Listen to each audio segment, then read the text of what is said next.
President Trump has launched a blistering attack on the journalist who was added to a group chat by the administration's top security officials, who then discussed top-secret war plans about an attack on Yemen. Mr. Trump called Jeffrey Goldberg, the editor of The Atlantic magazine, a total sleazebag, and tried to play down the significance of the security breach.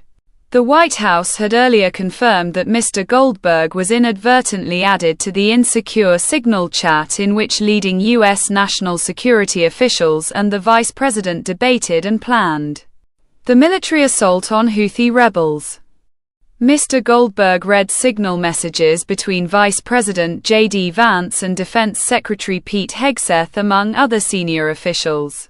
He saw details of classified military plans for the U.S. strikes 2 hours before they began, including precise details of weapons packages, targets, and timings.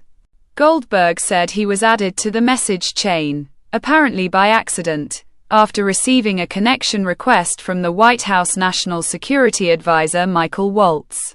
Senior Democrats called the blunder one of the most stunning military breaches of recent times, and officials involved were grilled by the Congress about their actions.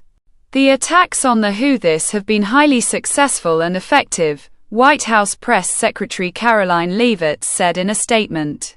President Trump continues to have the utmost confidence in his national security team, including National Security Advisor Mike Waltz.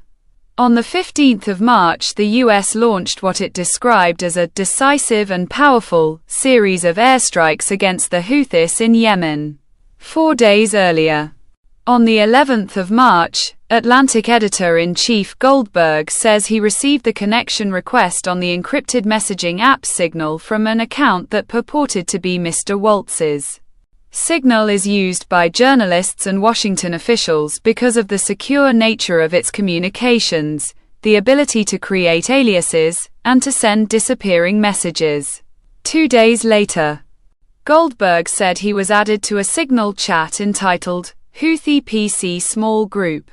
A number of accounts that appeared to belong to cabinet members and national security officials were included in the 18-person chat. Goldberg reported. Accounts labeled J.D. Vance, the name of the vice president, Pete Hegseth, the defense secretary, and John Ratcliffe, director of the Central Intelligence Agency, were among names in the chain. Top national security officials from various agencies also appeared in it, including Tulsi Gabbard, Trump's director of national intelligence, and Secretary of State Marco Rubio.